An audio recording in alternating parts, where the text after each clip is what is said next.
Esse é o Ancapso e nós vamos falar agora sobre o que o Congresso vai fazer agora que o STF validou a lei do Lula de aumentar o IOF, né? Porque basicamente o Congresso foi humilhado pelo STF, né? Foi humilhado. Acabou o Congresso no Brasil. Para que a gente vota nessas porcarias? Para quê? Me responde. Qual o sentido de você sair de casa num domingo, apertar uns numerozinhos naquela máquina, se a pessoa não vai ter poder de decidir nada? Se tudo vai ser decidido pelo Alexandre de Moraes? Pô, já tem lá o Alexandre de Moraes, pô, já decreta ele como ditador para a vida, né? Como é que era o título do Júlio César lá? Ditador para a vida de Roma e pronto, ele manda e acabou. Pelo menos a gente não perde tempo no domingo indo votar nas maquininhas lá. Pra quê, né? Não serve para nada aquilo ali. Então, ou seja, o que aconteceu foi isso, a desmoralização completa do Congresso. Infelizmente, é o caminho, que estamos seguindo o caminho da Venezuela, exatamente o mesmo caminho. Como é que o Congresso vai responder a isso? Eu tenho uma dica, eu acho que não vai fazer nada. Eu vou explicar para vocês o porquê. Mas vamos ver o que o Congresso vai fazer. Essa notícia foi sugerida por, é aquilo que eu falo para vocês, alienígenas do centro da Terra e várias outras pessoas. Obrigado aí ao pessoal que sugeriu notícias lá no nosso site, no visãolibertaria.com. E obrigado a você que está assistindo o nosso vídeo. Se você gosta do nosso conteúdo, por favor, deixe o seu like, se inscreva aqui no canal, né? Então tá aqui o deputado... Ah, não, antes de falar disso daqui, deixa eu lembrar uma coisa para vocês, tá? O Alexandre de Moraes estabeleceu o aumento do IOF, barrou a cobrança do risco sacado. Um detalhezinho, só para não dizer que deu tudo que o Lula queria, ele tirou um negocinho, ele tirou um pedacinho, ele falou, tá vendo? Solução de consenso, diminuiu um pouquinho e pronto. Não diminuiu nada, ele deu tudo que o Lula queria.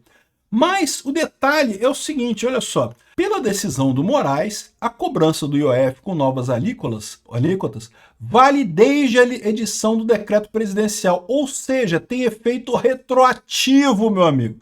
Tem efeito retroativo. O Moraes não apenas fudeu o povo brasileiro, como passou areia na piroca para fuder todo mundo mais ainda, com efeito retroativo. À exceção da cobrança do risco sacado que o ministro afastou e não sei o que lá. A decisão será colocada para referendo dos demais ministros, mas não vai acontecer nada, não vai mudar nada, né? A gente não tem mais STF.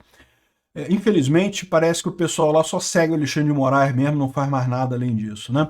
Enfim, ou seja, só esse parêntese nessa história, né? Mas então, o que é evidente que foi a desmoralização do Congresso brasileiro. Ninguém tem dúvida disso.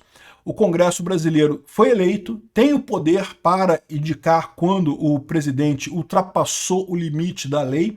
No caso do IOF foi um caso clássico desse. No entanto, simplesmente tiraram esse direito do Congresso. Não, porque se entrar no STF, o STF que vai decidir se ultrapassou ou não. Ora, se o STF que vai decidir, não precisava ter a lei lá do artigo 53 da Constituição que dizia que a Câmara podia decidir esse tipo de coisa. Então, para que tem esse negócio lá na Constituição, né? Mais uma vez, um problema de hermenêutica constitucional sério, né? Ou seja, mais uma vez, o Alexandre de Moraes tira a hermenêutica pentadimensional tirada do cu dele para dizer que a hermenêutica tradicional diz que você não pode ter palavras sobrando na Constituição. Então, se tem alguma coisa escrita na Constituição, aquilo tem que fazer sentido, aquilo tem que ter alguma alteração, tem que ter uma norma legal referente àquela palavra que está ali na Constituição.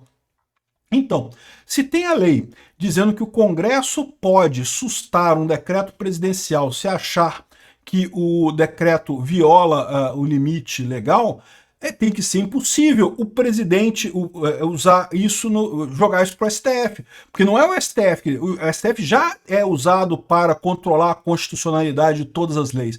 O STF já pode determinar que o presidente violou alguma lei no final das contas, né?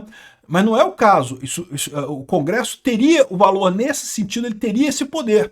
Se isso está na Constituição, isso tem que valer. Para que isso vale agora? Me diga. Ou seja, porque no final das contas é o STF que decide tudo. Ficou do jeito que o Alexandre de Moraes fez a coisa, é o STF que decide tudo. E olha que já era um instrumento pouco usado, né? Pouquíssimas vezes o Congresso quis bater no presidente da República, quis dizer que o presidente da República fez algo errado e sustou o decreto do presidente. Justamente porque você precisa ter maioria na Câmara, né? E aí, ou seja, mais uma vez jogaram no lixo a Constituição brasileira em favor da Constituição da cabeça do Alexandre de Moraes, que é ele que decide as porra toda lá agora, né? Enfim, aqui ó, Volta do IOF desmoraliza a maioria da Câmara e do Senado. A decisão de Alexandre de Moraes contraria a posição da maioria do Congresso, que havia derrubado os decretos. E aí, o que vai acontecer aqui, né? Enfim, eu acho que nada.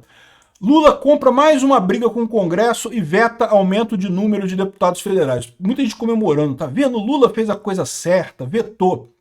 Não, gente. O Lula fez isso daqui para dar uma vitória para o Congresso. Por que ele deu essa vitória do Congresso? Ele vai vetar, o Congresso vai derrubar esse veto, lamento informar vocês, vai derrubar esse veto. Não, eu concordo, é um absurdo o aumento de deputados e senadores que está rolando por aí. Não tinha que ter aumento nenhum. Mas vocês têm alguma dúvida que o Congresso vai derrubar esse veto? É lógico que vai derrubar esse veto. Fácil, assim, ó. Vai derrubar esse veto assim. E aí eles vão poder dizer que tá vendo? Derrotamos o Lula também. Eles já estão preparando o caminho de saída do Congresso para dizer, não, que nós perdemos no IOF, saímos com o cu todo arrombado do IOF, mas a gente deu um peteleco no Lula, deu um peteleco nele, tá vendo aqui? Ele vetou e a gente foi lá e aprovou do mesmo jeito, viu? É a mesma coisa, a gente saiu todo arrombado, mas deu um peteleco no cara também, pô. Enfim, é isso que vai acontecer aqui. Realmente o Congresso mais covarde que tem, não tem o que fazer, né? E por que o Congresso é tão covarde assim? Olha aqui, ó. Ministério de Contas vai acionar o TCU por suspeita de funcionários fantasmas do gabinete do Hugo Mota. É aquilo que eu falo para vocês, meu amigo. Se você procurar funcionário fantasma, todos os gabinetes de todos os deputados têm funcionários fantasmas. Né? O que está acontecendo aqui? Eles estão ameaçando o Hugo Mota. Hugo Mota, se tu peitar o Lula, peitar o Alexandre de Moraes, olha só, vamos botar a investigação, vamos derrubar o seu mandato e não sei o que lá. O jogo é bruto, meu amigo. O pessoal está desesperado, está querendo bater no Hugo Mota. É o caminho da Venezuela. Estamos no caminho da Venezuela. Firme e forte no caminho da Venezuela. Infelizmente, não vejo outra alternativa com essas movimentações recentes do Alexandre de Moraes e agora do Congresso, que vai ficar quietinho, não vai fazer nada. Quietinho, não vai ter nada. Nenhuma reação. Vamos ver, tomara que eu esteja errado. Não, se eu estiver errado, vou ficar muito feliz de vir aqui fazer um vídeo. Ó, a gente estava errado. Não, o Congresso foi lá, peitou, sei lá o quê, proibiu não sei o que lá, né? Revogou tal processo e coisa e tal. Mas olha só, já aprovaram o imposto de renda que o Lula pediu, pelo menos na CCJ, né? Ainda tem que aprovar na Câmara, ainda tem que aprovar na Comissão Especial e também na Câmara. Aprovaram também a PEC da Segurança Pública também, já foi aprovada também. Ou seja, meio que o Congresso não vai fazer nada, infelizmente a verdade é essa. Teriam força se fosse um Congresso de verdade, mas infelizmente o Brasil degringolou num sistema Venezuela já. A posição do Alexandre de Moraes nesse negócio deixou claro que o Congresso não tem força contra a união do Executivo com o Judiciário e agora acabou. Não tem mais nada que eles possam fazer no final das contas. Vão todos ficar quietinhos lá, cumprindo o mandato deles, obedecendo ordem do Lula até o final do mandato, sem fazer nada no final das contas, e nós vamos caminhando assim, bonitinho, para uma Venezuela. É triste falar isso. Eu tinha expectativa que fosse diferente. Mas infelizmente parece que não vai ser não. E se o Congresso está vendido desse jeito, acho pouco provável ter solução para mesmo o caso do Trump aqui no Brasil. Porque como eu falei para vocês, o Lula não vai recuar, o Alexandre de Moraes não vai recuar. A expectativa que a gente tinha é que o Congresso fizesse alguma coisa para tentar consertar a situação e o resto do STF também fizesse essa coisa para tentar consertar a situação. Aparentemente, o resto do STF responde ao Alexandre de Moraes igual cachorrinhos na coleira, e o Congresso também está totalmente na mão do Lula, então acabou, não tem mais nada o que fazer. Próximo caminho, próxima estação, Venezuela. Ah, mas eu vou falar um negócio aqui para vocês, porque já vai ter gente falando assim, ah, mas você foi a favor do Hugo Mota e o Alcolumbre na eleição do Senado, tá vendo como é que não adiantou nada e coisa e tal? Meu amigo, eles iam ganhar de qualquer forma. Eu fui a favor deles porque era a maneira que tinha o PL de ter as comissões lá na Câmara e no Senado. Não tinha outra alternativa. Eles iriam ganhar de qualquer forma. Se o PL batesse no Hugo Mota e no Alcolumbre, ia ficar sem as comissões e da mesma situação que a gente está hoje. Ou seja, no final das contas não mudaria absolutamente nada. Então aprendam a pensar antes de criticar. Dizer que, ai, mas tá vendo, o Bolsonaro pediu o Hugo Mota e coisa e tal, e agora não adiantou nada. Meu amigo, não adiantou nada, mano. Também não adiantaria nada se tivesse outro candidato independente. Essa é a burrice desse pessoal, de achar que tinha uma opção, que tinha alternativa. Não tinha, infelizmente.